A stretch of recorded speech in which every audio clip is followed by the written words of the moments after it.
All right, we are live, ladies and gentlemen. A new batch of regulations are being imposed by the Biden administration that are going to result in more strain on an already taxed energy grid. With the summer heat coming, should we brace ourselves for waves of black and brownouts? How crippling to our energy grid will these new regulations be?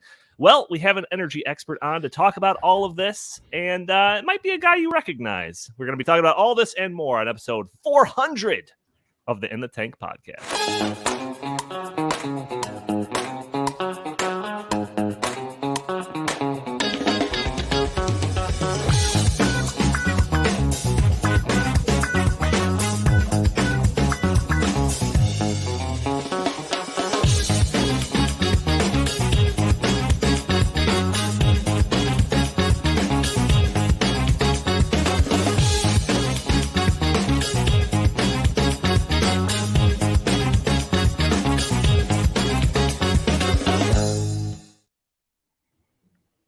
Boom. Welcome to the In the Tank podcast. As always, I'm your host, Donald Kendal. Joining me, I've got Jim Lakely, VP of the Heartland Institute. How are you doing today, good sir? I'm doing great. Working from remote today, so get the beautiful sunny background instead of the cluster of all the stuff behind me. So hoping this goes flawlessly, bringing the mic to the house. It is so far so good. Also joining us, we have Justin Haskins, Director of the Socialism Research Center here at the Heartland Institute. How are you doing today, good sir? Not good, Donald. Not good. Oh, gosh. After many years of not having allergies, nature decided this year to murder me, and it's out to get me, and I can't run from it. And so now I'm drinking tea all the time, which is basically just dirt water. It's awful. And right before I came on the show, I had to make tea, and I scalded myself in the hand. So this is just a terrible.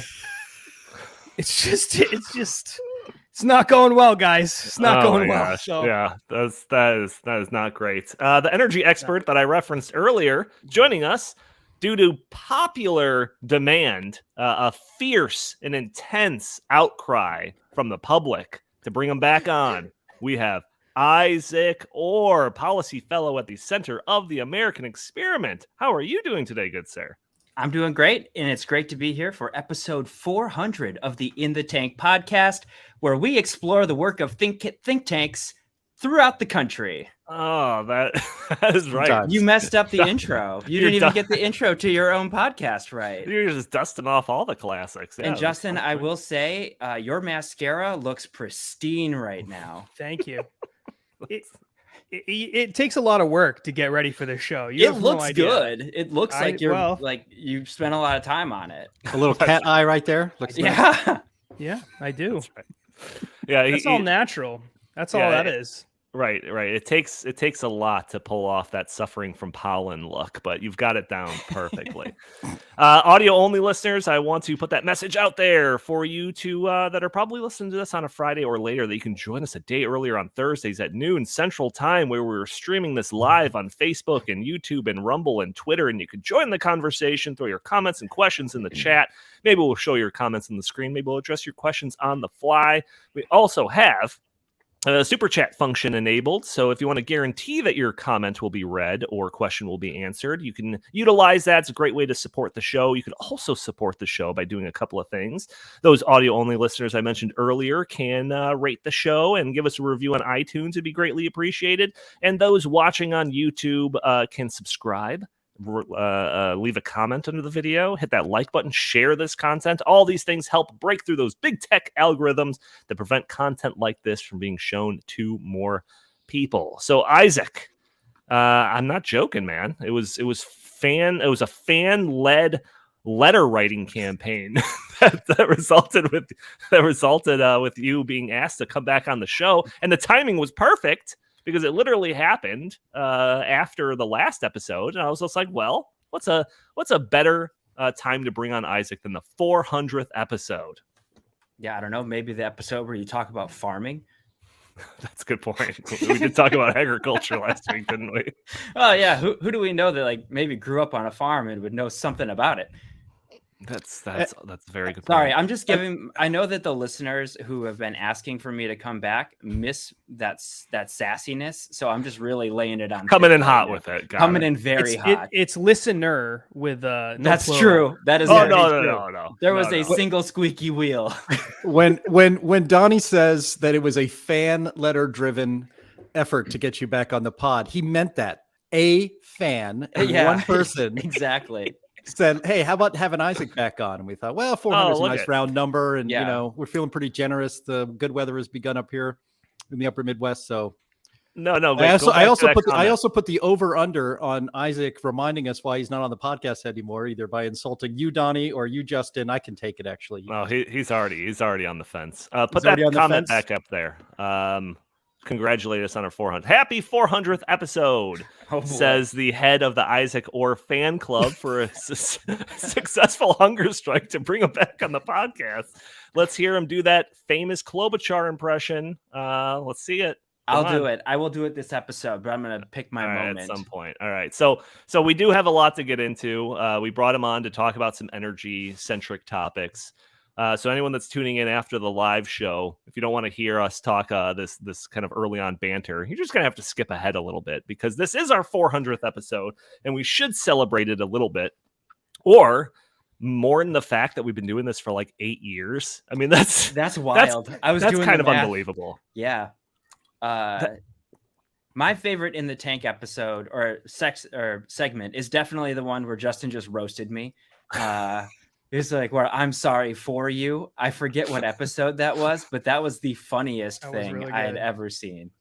Yeah. So I don't know. It's just the evolution of the show. There was the early days where it was just me and John Noderf, who is the government relations director here at the Heartland Institute. Can we talk about what he's doing these days? Because he's a socialist now. He washes windows, doesn't he? Doesn't he wash windows? It got worse. But Donnie and I joked about this offline. Do we want to get into what that guy's up to? Well, you know what? I gave him an opportunity to represent himself on the show. I texted him asking if it would be all right if I gave him a call, and he declined. So I feel like gloves are off, man. But yeah, it started off as more of a government relations endeavor. There he is. Should put him on a head of government relations here at Heartland. Yeah, he's now working for industry.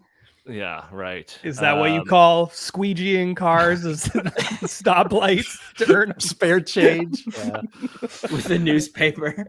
Yeah. So we talked about state level policy issues. Then it morphed into a show that we covered, and this is what Isaac's referencing.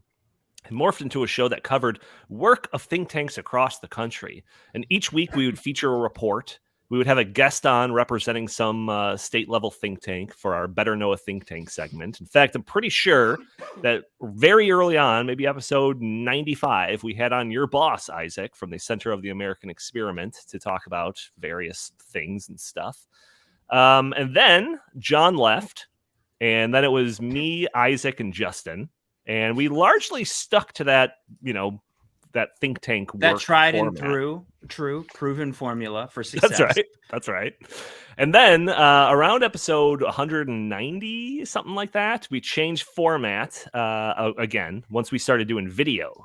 And we've been doing video for the last 200 episodes, and that's when Jim was brought onto the show. And I think it was basically us four for a while until Isaac ventured off and started doing his own thing, and then left us all behind, if that's the official story.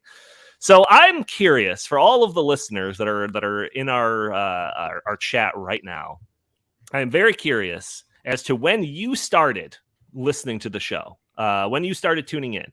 Just rough it out. What episode? We're on episode 400. We do one every week. So if you started listening a year ago, 350. I'm very curious when you started to listen to the show, because I will say that there is at least one that has been listening to us since the beginning.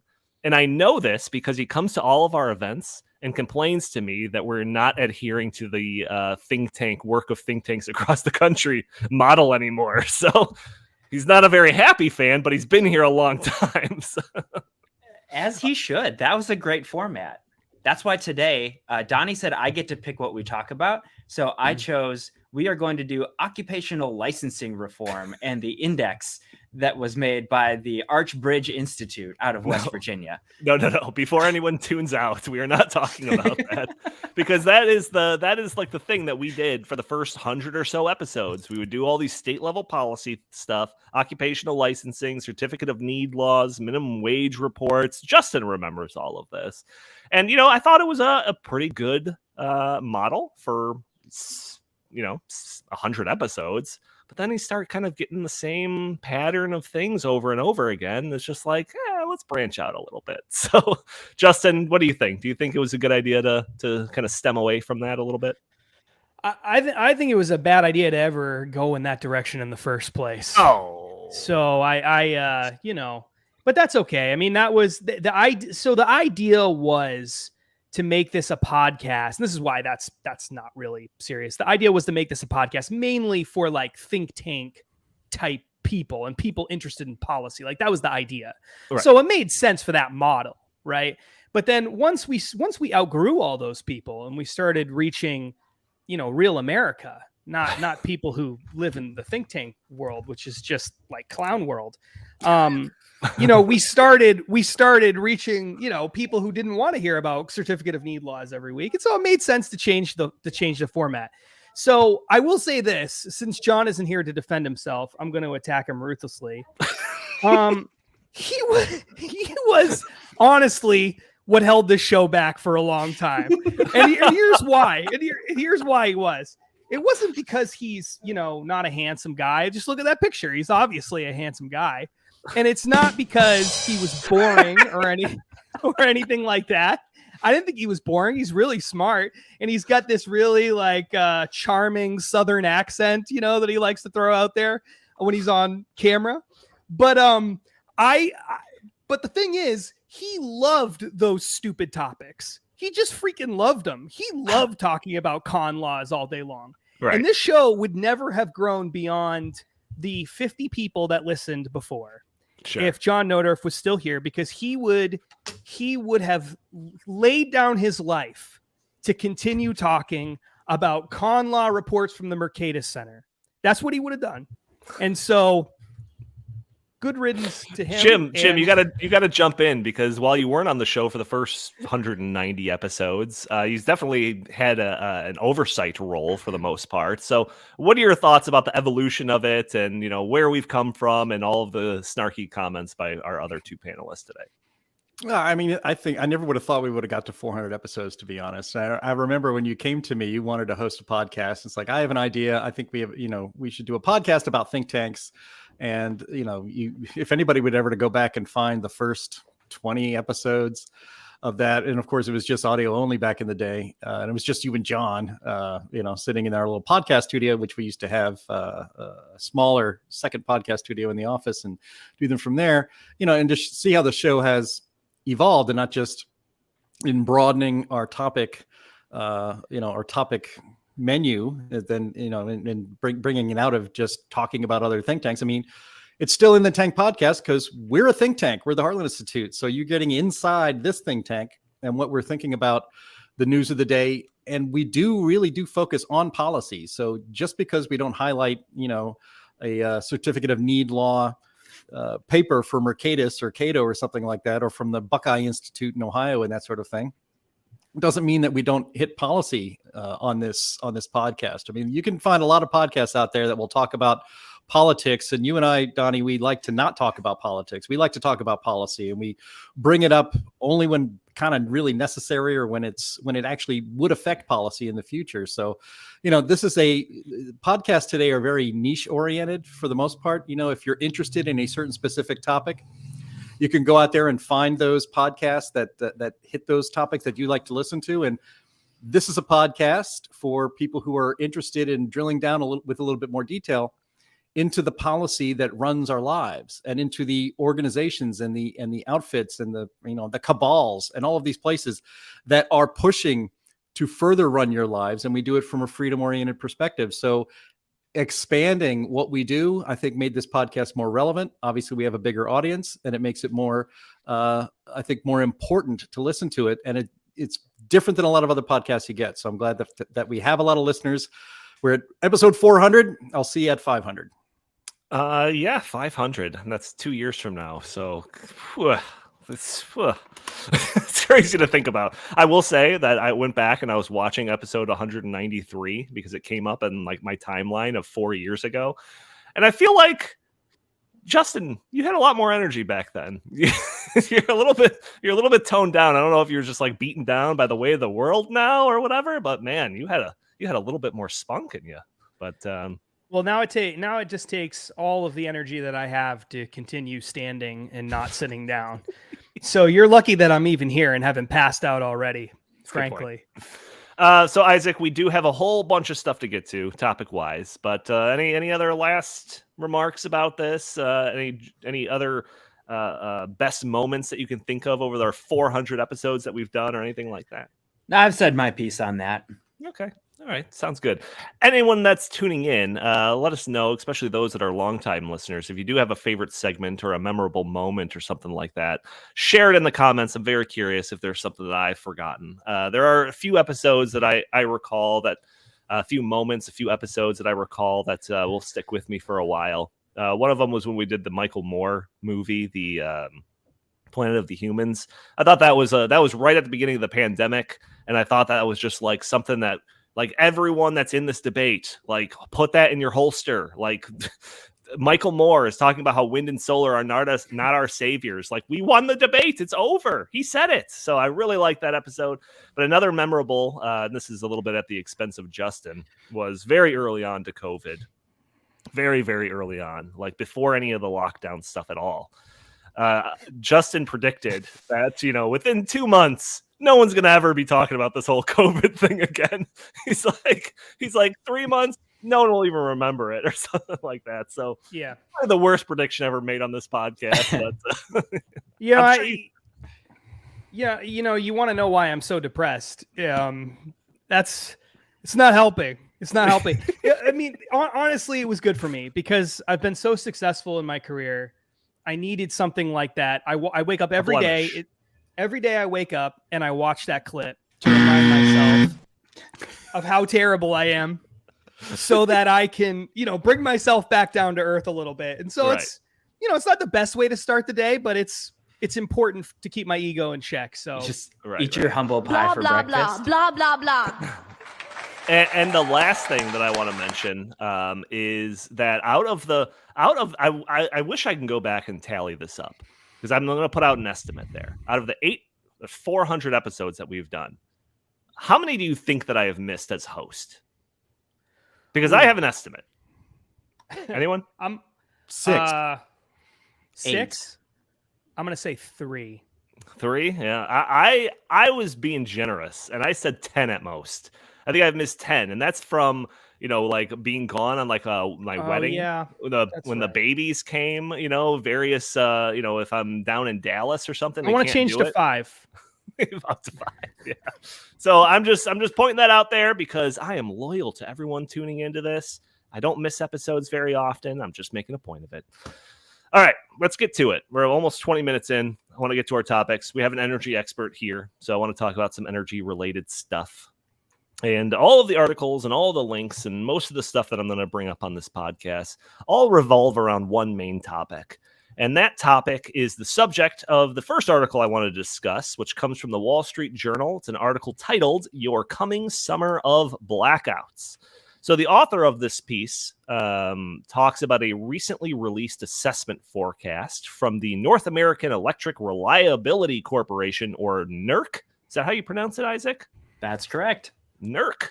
The assessment forecasts that roughly 2/3 of the United States is at risk of suffering power outages during the coming summer heat. This includes just about everyone living west of the Mississippi River. So, Isaac, that seems like a big chunk of the United States that's at risk of blackouts during the summer. Are the NERC forecasts always this dire, or is this particularly bad? It's particularly bad, and it's been getting worse over the last several years. Like, most of the listeners may not know this, but I used to work at Heartland. I was there from, I think it was like 2014 until 2018 when I jumped ship and came over to American Experiment. But the last year that I was doing stuff for Heartland, I was talking about how we need to preserve these existing coal-fired power plants that have been shut down over the last 5 years. And when we talked about this is going to, if we shut these down, we're going to undermine the reliability of the grid, everyone just laughed at you and said you're a climate denier, like you're stupid, essentially, right? And really the chickens have come home to roost in a lot of ways.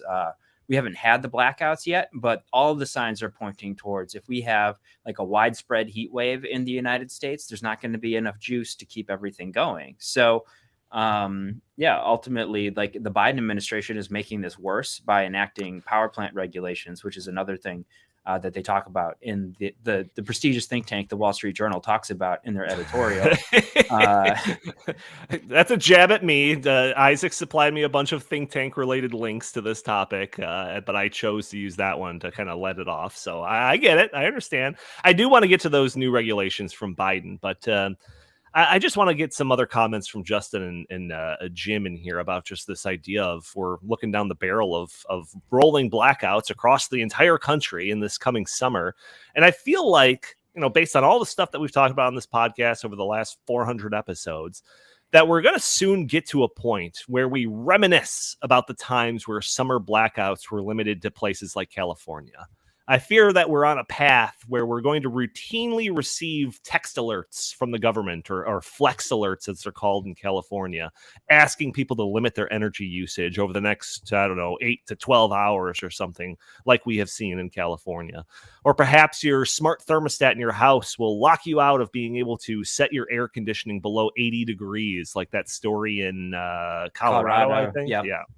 Or perhaps limitations will be placed on commercial businesses, restricting them from using too much energy to cool their stores, like that story out of Spain that we've talked about before. So, Jim, do you think this is the path we're on? Are stories like this inevitably going to be the norm for us? Of course, it's the path we're on. And that's what listeners to this podcast know very well, because we've talked about this for at least a couple of years. And I'm so glad Isaac is here actually to talk about it in even more detail. Because he could probably fill in some gaps of knowledge by me on this, but just it's inevitable when you take. I think I remember doing a video or researching a video. Actually, I haven't finished it yet, but doing some research for a video, we had something like we just keep taking more coal and natural gas power plants offline and replacing them with, and you should put that in air quotes, replacing them with wind and solar. Wind, of course, obviously solar doesn't work on when the sun goes down, which is half the day, and wind doesn't work unless it's actually blowing just perfectly. I think only about 20% of the time are you actually getting usable energy from wind. And you can't take all of this reliable energy offline and replace it with unreliable energy and think that we're going to continue to live as we have for our entire lives. I mean, rolling blackouts and brownouts and that sort of stuff, unless you live in a place like, that it may happen in California because wildfires maybe took out some of the power, or it could happen in, of course, places where are struck by hurricanes where, it's a blackout and you lose power for a few days until they bring it back on. That's not what we're talking about anymore. We're talking about destroying our energy system in this country while also outlawing the use of any natural gas stuff at all, in your home. New York State and California are poised to ban the installation of any gas-fired appliances in your home if you're building a new home. So no gas stoves, no gas furnaces, no gas water heaters are all going to be replaced by electric. California is going to outlaw the internal combustion engine for all intents and purposes, at least new ones. They will not allow new cars built with an internal combustion engine to be sold in that state in about maybe 8 years or so from now. If that, I think it's 2035 maybe. So maybe it's a little longer than a decade. You can't impose these policies, which would require much more electricity to be used by the American people, and not build any more capacity, because we're not building any more nuclear. If you were actually going to go against the market and force people to have everything electric, and you wanted them to actually have a lifestyle that is somewhat similar to what they're enjoying now, you would go nuclear all across the country.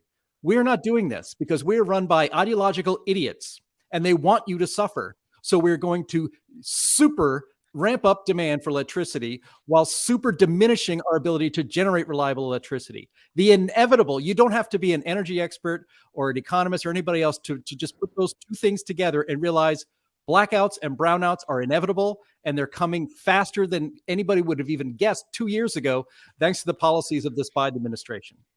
Yeah, I mean, I don't think that I've ever grown up in the Midwest. I don't think I've ever experienced a, energy shortage blackout ever. And now this is like the second year in a row. I think that we had the same warnings last year, at least for like the Midwest areas, about like impending possible blackouts. So I'm just like fearful that this is seriously going to be the norm. But before we go back to some of the more the Biden imposed causes of this, I'm just kind of curious as to your thoughts, Justin, on this idea of just like the energy rationing that we're seemingly going headlong into.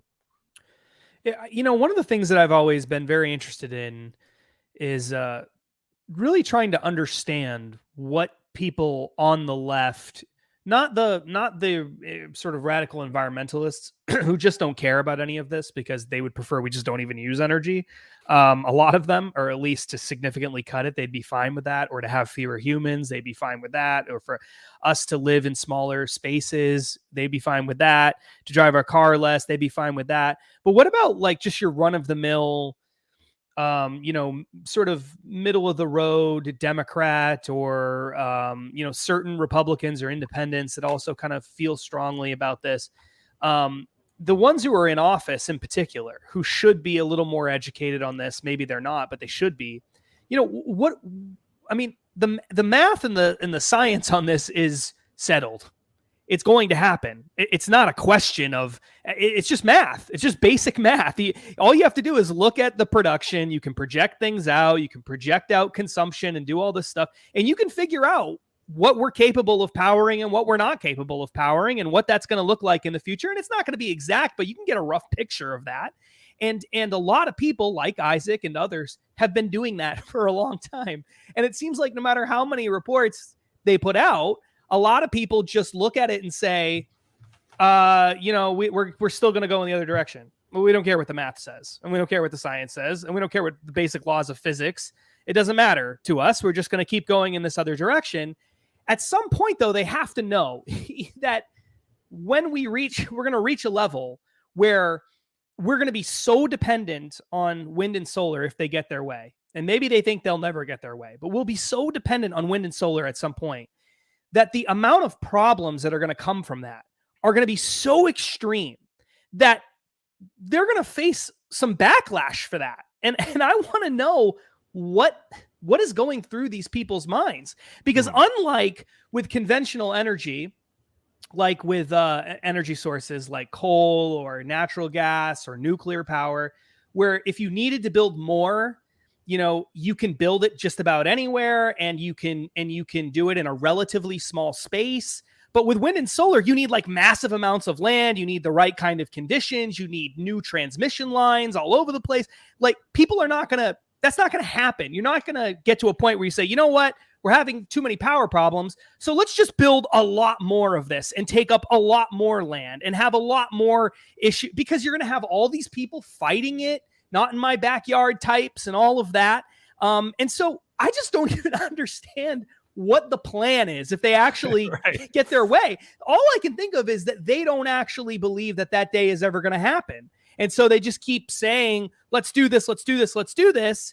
And they know it will never happen. And so they just hope the problem doesn't become so big that they get blamed for it. But I honestly can't even figure out what is going through their minds on that, because it is so clear. Well, I think it's probably just like a totally different like view of reality, because Isaac, I've been reading a couple of articles about this idea, the NERC assessment and their projections for the blackouts. And a lot of the articles that I've read all make it seem like, well, the reason it's not because of, a limited amount of energy. It's the more energy that we need because it's so much hotter in the summers now. We have so much more heat waves. So it's as if this is the result of climate change and not the result of policy. How do you respond to that? Well, and that's what the other side is going to say, right? Like, but when you look at what NERC says, like below the headline, it says too many coal plants are retiring. Wind and solar aren't able to replace them on a 1-to-1 basis, which is what, anyone with a brain knows. But like the left is going to say that like the the blackouts aren't because we closed down too many reliable power plants in an entirely foreseeable way. It's because of climate change, right? Like climate change caused extreme weather. The extreme weather caused the blackout, because like when we do have the blackout, it's probably going to be during either a very hot period or a very cold period, right? So like that's just when things break, when during extreme temperatures. So like they will blame climate change on that. So their solution to having a grid that is susceptible to interruption during extreme weather events is to make a grid that's more prone to fluctuations in the weather, which is like the dumbest thing possible, right? So Jim absolutely nailed it when he talks about how the policies that are being enacted on a state and federal level are burning the reliability candle at both ends. We're simultaneously closing down the plants that we can rely upon to produce electricity, while also like causing our demand to skyrocket, right? And like you guys are in Illinois, I'm in Minnesota. In the wintertime, probably 80% of the energy that we use in the winter is for home heating. That's either natural gas, propane. If you're unlucky enough to have an electric furnace or like baseboards, like you're going to be paying a lot more for that. So like they are basically mandating a huge spike in wintertime electricity generation needs. And I think of like a furnace as like almost like a solar panel, right? Like it's like you have a power plant inside your house in your basement that produces the heat that you need, right? So if you're gonna ban the use of natural gas for home heating, you need to replace the heat producibility, the ability to produce heat that everybody has in their furnace right now. So Sure. It's going to be like a huge increase in the amount of power lines that you need. Most like neighborhoods aren't set up to have like multiple electric vehicles in one neighborhood, let alone make everybody have one. So like 2 per house, and then have an electric heat pump on top of that. So there are all of these challenges that the advocates of these policies don't take seriously. And Minnesota just passed a 100% carbon-free electricity mandate by 2040. I don't think I've been on the show since they did that, but like during the debate, the Republicans in the legislature offered like off-ramps that said, okay, well, let's suspend the implementation of this regulation in case we have a blackout. And the Democrats unanimously said, no, like if you want to suspend it, you can go to the Public Utilities Commission, which is like all appointed by our Democratic governor, and plead your case there. But like we're in a really bad way. That is absurd, because I mean in Minnesota, it gets kind of cold there. Like, could you imagine if there's going to be fears of blackouts while it's negative 25 degrees out there? They're just like, oh, please, can we use some coal? No, don't even bring that idea up to us. Just freeze to death. Like, there's some actual legitimate health consequences of that. That's insane. Yeah, absolutely. Right. Wait, I was just reading Isaac. the chat. Yeah, go ahead. No, Isaac. So Biden, you pitched this whole idea of this topic because Biden is initiating a whole new wave of new regulations. You want to talk about that for a little bit? It's called the Good Neighbors Rule, so it's got to be good, right? I mean, it sounds so like Mr. Rogers, right? I'm in support of it. Yeah, won't you be my neighbor? There's actually 4 rules that the Biden administration is releasing basically simultaneously right now that will impact the viability of certain power plants, right? So you have, it's called the ozone transport rule. Basically, that's the Good Neighbor rule. There's multiple names for the same regulation, but it's going to require certain coal plants to put selective catalytic reduction units on their power plants in order to reduce the pollutants that form ozone, right? And they say like, okay, well, if you have winds blowing, like let's, for example, say ozone from Texas into other states, like Texas needs to clean up its air so other states aren't non-compliant with their ozone standards that are established by EPA.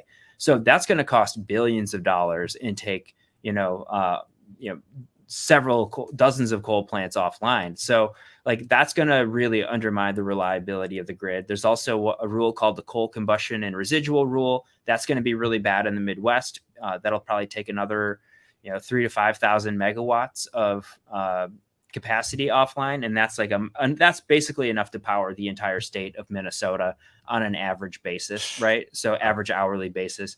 Then you have the mercury and air toxic standard. That was a big rule that the Obama administration published in 2015, and Biden is tightening it, and that's going to take off power plants in the middle of the country where they're already at a high risk of outages. And then lastly, it's probably the most significant one of all of them. It's an update to the Clean Power Plan. I call it the No Power Plan, where we have new regulations on CO2 emissions from existing coal and natural gas facilities. So those facilities are either going to need to install carbon capture and sequestration equipment, which has not been demonstrated to be cost effective anywhere, or shut down. So ultimately, that's probably what a lot of these companies are going to opt for. But what do you replace it with? So when they like increase these regulations, right? Because you just said it was like tightening up Obama era regulations. When they make these regulations more stringent, is the idea that like they know that it wasn't stringent enough when they originally proposed it, or do they think that just like, well, we can get away with it by just tightening that belt loop by one more notch? Like that's what it is. Is that the mindset? Yeah, 100%, right? Okay. So and it's interesting because when they come up with like the Clean Power Plan 2.0, like they don't even talk about the benefits of reduced CO2 emissions as much as they talk about they call it co-benefits. This is something the Trump administration tried to get rid of. But essentially what the Biden administration is doing is they're saying, oh, well, we're going to reduce the amount of small particulates in the air. And we think that reducing that is worth like, X billion dollars. So in the end, this ends up saving consumers money, even though it's right. all fudge factors, right? So they have these different, externality costs that they basically make up. And then they apply that to whatever regulation they're doing in order to pass their cost benefit analysis. So this is the same shady stuff that has been happening since the Obama administration. Yeah, it's just, I don't know, just wild every time. It's like, oh, we didn't do enough then. We got to tighten it up more and make it, more of a pain. But so a lot of the stuff that I was getting notes from was from a link that is in the show notes from the Institute for Energy Research. And you can find that if you're interested in the show notes, like I said. But I found this passage in that article really interesting. It talks about how different industries were complaining about this rule, different coal plants or something like that. But it said cement companies also criticize the rule because their industry is being hit with the rule when its products are in demand because of an influx of federal investment in road and bridge construction. Cement making is highly energy intensive, which is one of the reasons its manufacture is largely shifted to China, where they burn coal for energy without restraint. The bipartisan infrastructure law expects substantially increased use of building materials manufactured in the United States, a policy objective seemingly at cross purposes with the new EPA rule. So I found this really interesting because it's like we're being stuck in a position where we either have to pay more, the government has to use our tax money to pay for more expensive American-made cement, made more expensive because of these very rules, or we're going to have to buy it cheaper from China, where it's produced with a far higher carbon footprint, and it will have to be shipped via massive cargo ships from the other side of the world. And cement is, I don't know if you're familiar with it, but it's pretty heavy stuff. So, those cargo ships are going to have to use a lot of fossil fuels to traverse the globe. Jim, this seems like a very terrible way to go green. What do you think? Well, because it's not going green, not at all. It's outsourcing our virtue signaling. Well, I guess I should say it's like virtue signaling by outsourcing. Maybe it's the same way to say it. But it's this idea. Look, just put it this way. If we need oil, and we do need oil, we need petroleum. We need plastics. We need also petroleum is not just turning into gasoline or fuel oil. Petroleum is used for almost everything in your house right now. So we will not stop drilling for oil. If you were going to drill for oil, where would you rather have it done? If you're an environmentalist, if you care about the ecology of the earth, if you care about having it done with the least environmental damage possible, would you rather that drilling be done in the United States or Brazil or even Saudi Arabia? if you were going to mine for the now, if we go to this so-called green economy, if you're going to mine for the rare earth minerals that are necessary to build all these batteries, and by the way, you need copper and you need all sorts of minerals. The mining necessary to make all of the batteries as we electrify everything, we don't have enough. We don't even know that there's enough copper that we know where it's at, where we can get it to make a lot of these batteries and the electrification, or I should say copper, especially for the transmission lines. We don't have it. And so, but if it was possible to do that, where would you rather have that done? In the United States with our strict environmental regulations that make sure that mining causes the least amount of environmental damage possible, or in China or in the Congo? And this is why the arguments of the environmentalists are, if you give them the benefit of the doubt, they are naive. Right. If you look at it more clearly, they want to punish the United States. If you wanted to punish the United States for its success, you would be doing exactly all of these things. And you're allowing China, the dirtiest country on earth, with slave labor, to create this new wonderful green utopia that we're going to have. You need to open your eyes, and you need to open the eyes of these people that are maybe just passively green and think these are all good ideas. They are not. China is going to take over the world because we're just going to hand them the keys and hand them our economies and hand them the control of energy around the globe. Who in their right mind thinks that's remotely a good idea? And wacky environmental lefties do, and people in power here in the United States and with the World Economic Forum who want to diminish the power of the United States and diminish your freedom think it's a good idea. Nobody who thinks rationally thinks any of this makes any sense. Yeah, the latest numbers that I've seen out of China, 2022, they onlined 2 coal plants every week on average for the entire year. And that's not to mention how China is trying to corner the world's market when it comes to rare earth material. 1, through their Belt and Road Initiative plans, and 2, like Jim said, by relying on Western government constraining themselves from mining in their own jurisdictions. So it's just like all seemingly playing right into China's hands. But Justin, looks like you're back after having a little bit of technical difficulties. You want to weigh in on this? No, I mean, the thing that's so crazy about all of this is that there is literally no chance. I mean, literally no chance that anything that we do in the United States is going to fix this problem. Like, it just isn't going to happen.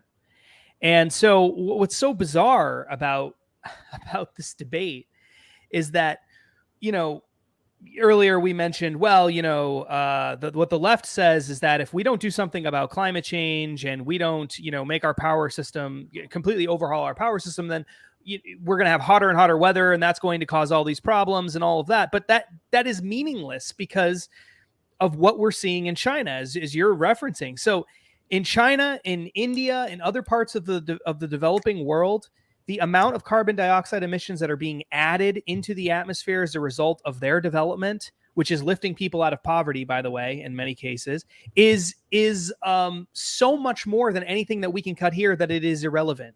And so, again, I go, maybe this is all just, I keep going back to this same point, but what are these people thinking? I mean, at the end of the day, total CO2 emissions are going to keep going up. That is not going to, so even if you believe that CO2 emissions is like a little dial and you can just turn the dial up and down and that will change weather and that will stop hurricanes and whatever. Like, let's say you believe that. It doesn't matter because we don't have our hand on the biggest dial like right. That. So who cares?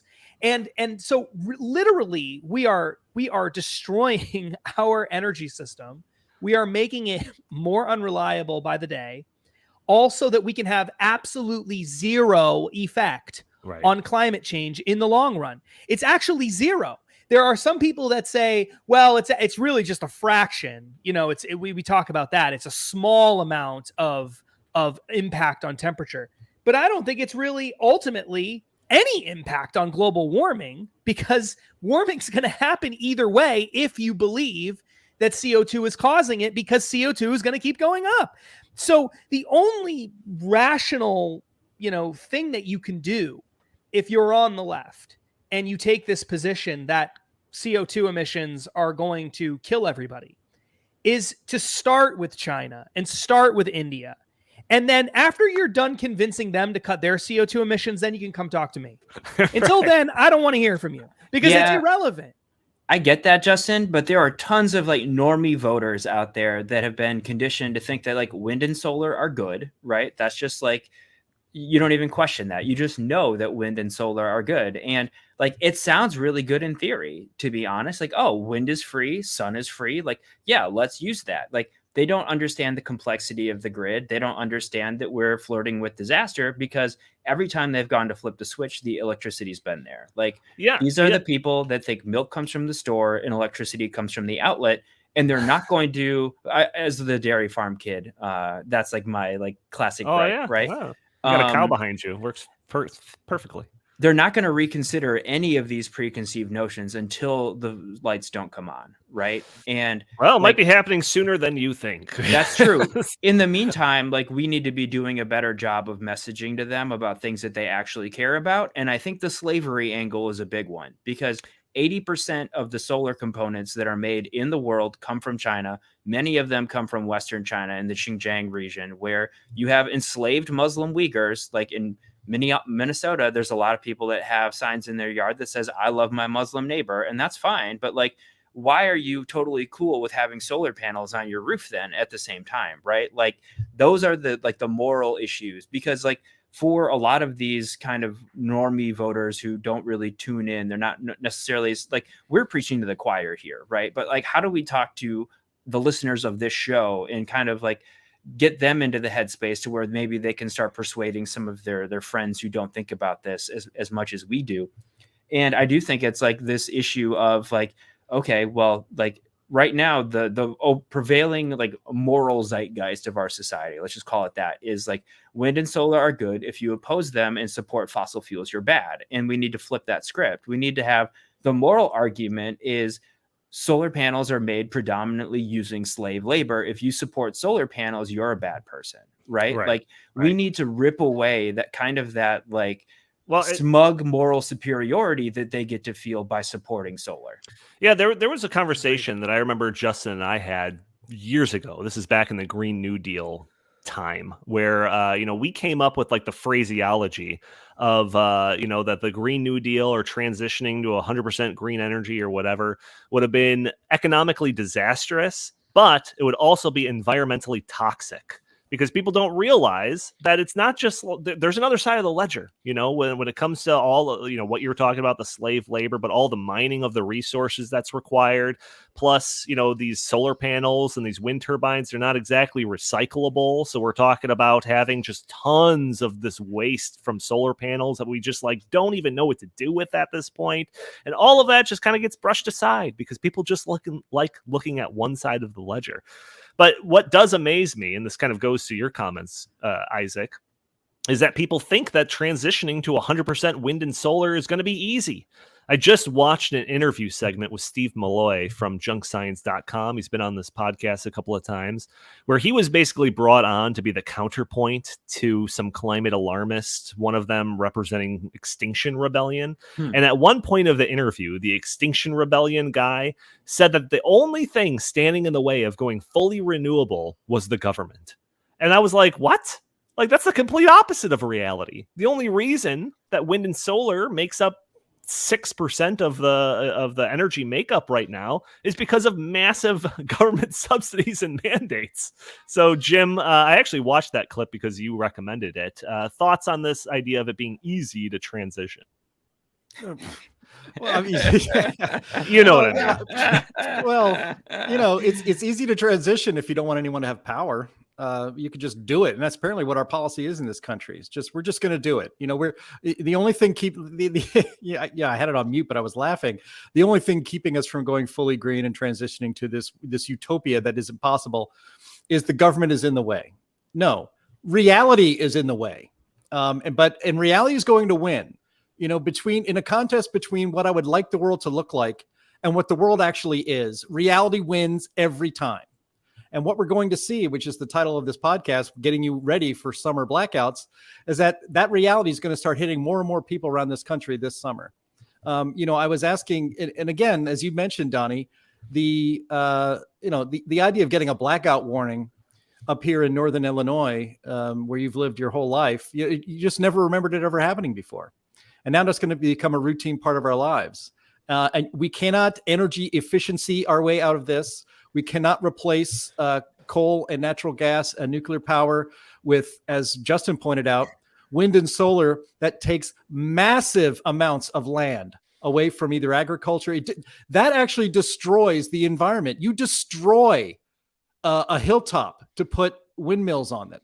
You destroy farmland or wild prairie to put solar panels on them. You create just a tiny little postage stamp to make a coal or natural gas or a nuclear power plant. So these environmentalists don't actually care about the environment. They are either in fantasy land and delusional, or they want people to suffer because they have some kind of psychosis and collective guilt, or their own personal guilt that they're putting on the collective of the entire United States. We need to be punished for all of the prosperity that we've enjoyed for centuries. No, I'm not going to buy onto that, and most people won't either. But this reality is going to start hitting people in the face because we cannot replace. We keep taking more coal and natural gas power plants offline, while, as we showed on the screen just a few moments ago, China is, I thought this pace might have slackened by now, but China is still building 2 new coal plants every single week. We could stop all emissions. Everybody could hold their breath for the next year, and it would not matter. The amount of CO2 that is harming the atmosphere would be diminished by nothing. It would still be going up no matter what we do. And so this entire thing is madness. And again, where you mix policy and politics, we need politicians to stop trying to meet these radicals halfway and say, no, we are going to emit more CO2 in the atmosphere, and we're going to do it for the next 100 years so that we can keep a nice, steady economic growth going, so that maybe we can figure out other ways that are cheaper and more reliable to produce the energy we need to live and to thrive. We need politicians to say that publicly.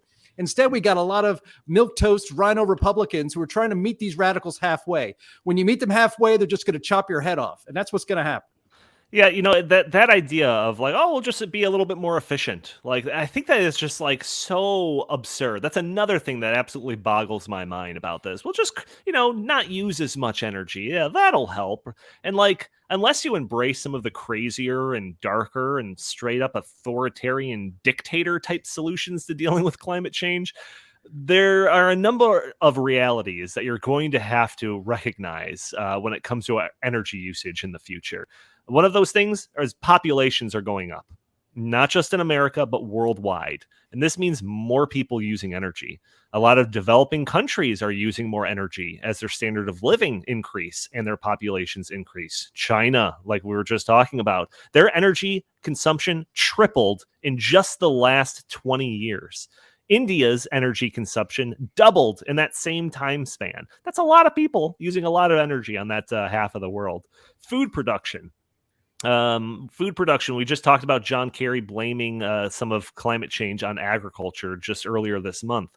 Food production is going to go up because growing populations, they like eating. Also, new technology loves energy. Everyone's talking about, like Chat GPT and artificial intelligence, AI, all that type of stuff. That stuff uses a ton of energy. Blockchain technology that underlies a lot of the crypto stuff and all of that uses a lot of energy. The idea of lab-grown meat that we've talked about every once in a while on this podcast, it's a great way to, not be reliant on livestock, an alternative to my dead body. Well, guess what? You're probably going to have your way, Isaac, because that takes a lot of energy. I saw one report suggesting that to produce some quantity, some unit of lab grown meat has like a 20 times the carbon footprint than just like growing that cow behind you over there. Hell yeah. Also, they're just rolling coal to grow this meat in the lab. That's right. Also, as our lives and the lives across the world become more reliant on technology, energy, and reliable energy at that, it becomes a requirement to make sure that this stuff doesn't just, turn off one day. So the idea that we're just going to just turn off the lights when you leave the room and then we're going to solve our energy problems that way, it's absurd. If you were to look at a chart of the amount of energy energy used by humans, over time, it's just probably a straight 45-degree angle. And there's nothing that's suggesting that it's going to plateau at any point in the future. So Justin, thoughts on any of that? Before I have one more article that I want to get to, but thoughts on any of that I just said? Yeah, I think that the biggest issue that we have going forward is what you just what you alluded to there. There's this idea that we're using X amount of energy today. And so if we can just produce that energy in a different way, then everything will be fine. Even if you account for population growth and other things, there are many reasons to believe that energy use is actually going to get substantially higher than what we have right now, because so much of our technological development is energy intensive. And if you're looking at artificial intelligence, for example, and you're looking at automation, you're talking about replacing human beings with machines to do all kinds of different things. Those machines run on something. They run on electricity. And this is something that we've seen over the course of human history as well. Donnie just alluded to that. There's this idea that we're using more electricity. That's because our technological achievements and advancements are getting better, and our quality of life is improving, and people are living longer. All of these things are correlated with each other. They're all connected. The idea that we're better off using less energy is statistically, empirically, completely untrue. There is literally no evidence that using less electricity makes a society better off. It doesn't make a society better off. That's just not true. Now, we want to use it as efficiently as we possibly can, and actually artificial intelligence and other things will help us do that in the future. But if we really are going to move toward a society where we're going to have more automation and more artificial intelligence and more machine learning and more use and reliance on computers and all of the benefits that come from that. And there are many. There are drawbacks too, but there are many benefits that come from that. You're going to end up with significantly more energy use. That, coupled with population growth and the fact that the places in the world where there is the greatest amount of population growth are the places that really haven't developed all that much, and they don't use that much energy. So just wait till they start using what the average person in America is using. Well, then you're really screwed. There's really no chance. And so again, none of these plans that are being presented to you from people who say, well, we just need to build windmills and solar panels. It's like, well, how many freaking windmills and solar panels are going to take to power the world when everyone is living like we are in 100 years from now or 150 years from now or whatever? When you have Africa and China, places like that, living to our standard of living or even half of that, what are you going to do then? You can't just build windmill. Eventually, you're going to run out of places to build windmills and solar panels. And so, the last thing that I'll say about all this is that one of the easiest ways of winning the argument is if you just don't care about the cost, or if you believe that cost is whatever the cost is for building new energy is worth doing it. Renewable energy is worth it, because the alternative is, Miami being underwater and, millions of people dying and all climate refugees and all these things that these people are constantly claiming is going to happen. Even if you accept all that, then the simplest solution is just go all nuclear, because nuclear energy doesn't produce any carbon dioxide emissions, very little. It is truly renewable energy. It is proven to be safe. Relatively speaking, it's very safe and secure form of energy. You can build it almost anywhere. It doesn't require anywhere near as much land or mining or things like that as solar panels and wind farms and things like that. And so why not just do that? Why not just do that? And the obvious answer to that, and this is why people like Michael Schellenberger, who is a left-wing guy, really, but kind of realized that a lot of this stuff is garbage. Because he looked at the benefits of nuclear power and realized, I don't understand why the left isn't going along with it, is because nuclear power doesn't provide the opportunity to completely reshape all of society. And that's the whole point. That's the whole point. Joe Bast, who founded Heartland many years ago, used to say that the really great thing from the left's perspective about climate change is it just so happens that every single so-called solution to the problem gives the left everything that they've always wanted, even before the climate crisis existed. It's just so convenient for them, right? And that's the point. It's not really convenient. The whole narrative is being pushed because it gives them everything they've always wanted.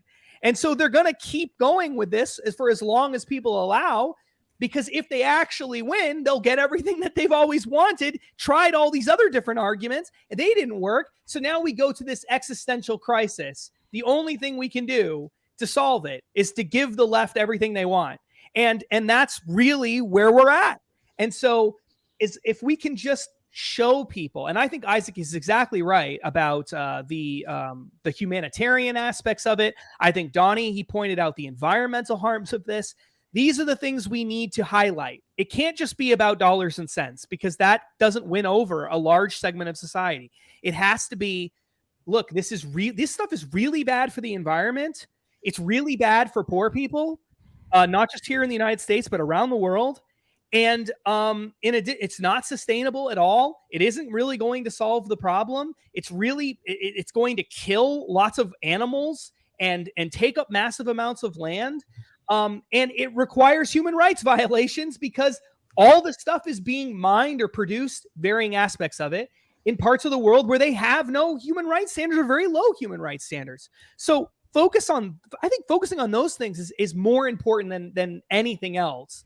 And if we can just shift the narrative in those directions, I think that we can win this battle over the long run, because it really does come down to the average person who's voting for this just wants a cleaner environment. They're not going to get it from this. They just want to help people. They're not going to be able to do that from this. And they want to do something that's good for society generally, and that's not this.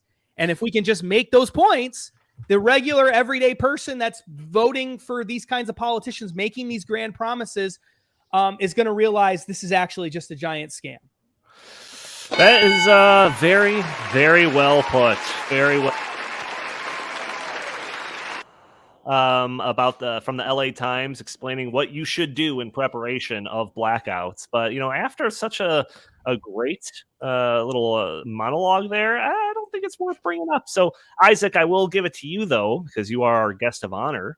If you want to fill in any holes, any gaps, or anything like that, make any last points or anything, we're already north of an hour. Now is your opportunity. He called me Snow Woman. And I said, "Hey, Donald Trump, the science is on my side, and I'd like to see how your hair would fare in a blizzard." Oh, my gosh. We have Klobuchar. Amy Klobuchar just joined the podcast. Unbelievable. Are you going to be running for president again this upcoming year? Yes, and I will announce with my hair as it fares in a blizzard. Oh, I'm part goat. We gotta find that clip. That clip of all the different times that she's done that. Oh my god, she's the cringiest. It's one of the greatest things truly I've ever seen. Oh my gosh, it was the absolute worst. All right, Jim, any last words, anything you want to get off your chest before we wrap up the show? No, I think I've yelled enough on this podcast. At least 3 Jim rants. That's a little above average. So I'm going to try to calm myself down, take a little walk. Fantastic. All right. I want to thank everyone for tuning into this episode of the In the Tank podcast. Join us every week for another episode. We're going to do 400 more. For those that are listening to the audio-only version, it's probably catching this on a Friday or later. You can join us a day earlier on Thursdays at noon, where we are live streaming this on Facebook and Rumble and YouTube and Twitter. And you can join the conversation. Throw your comments and questions in the chat. Maybe we'll show your comments on the screen. Maybe we'll address your questions on the fly. You can also help us out, those audio-only listeners, by reviewing us on iTunes. It'd be greatly appreciated. If you're watching us on YouTube or Rumble, you can support the show just by hitting the like button, sharing this content, subscribing if you haven't already, or just leaving a comment underneath the video. All these things help break through those big tech algorithms to prevent content like this from being shown to more people. If you would like, you can follow us on Twitter at InTheTankPod. You can send us your comments and questions, suggestions for the show by emailing us at inthethankpodcast@gmail.com. Jim Lakely, where can the fine people find you? At Jay Lakely on Twitter, at Heartland Inst on Twitter. Visit heartland.org. And thank you so much to the people watching the show live today. Next time, bring a friend with you. Help us spread the word about the show. The more people we have in the chat, the better. That is right. Justin Haskins, same question. At Justin T. Haskins on Facebook and Twitter. Fantastic. And Isaac Orr, where can the fine people find you? Right here next week. Oh, he's just gonna edge his way in. He's squatting. Nice try. Squatters' rights, I think, is how that works, right? That's right. Yeah. That's right. We need like increasing fan outreach to keep Isaac. We need at least. It was one more letter. It was one person to get him on this time. We need. You heard it, folks. We need You 2 heard it. letters to get him on next week. We'll Email jaylakely@heartland.org to get Isaac back. Free Isaac. Get Isaac back on the show. You and Chris are going to have to go into Thunderdome and see who comes out and can be on the pod next week. Oh, Yeah, the fans point. will vote, and it won't be close. All right. Thank you all for joining in. We will talk to you next week.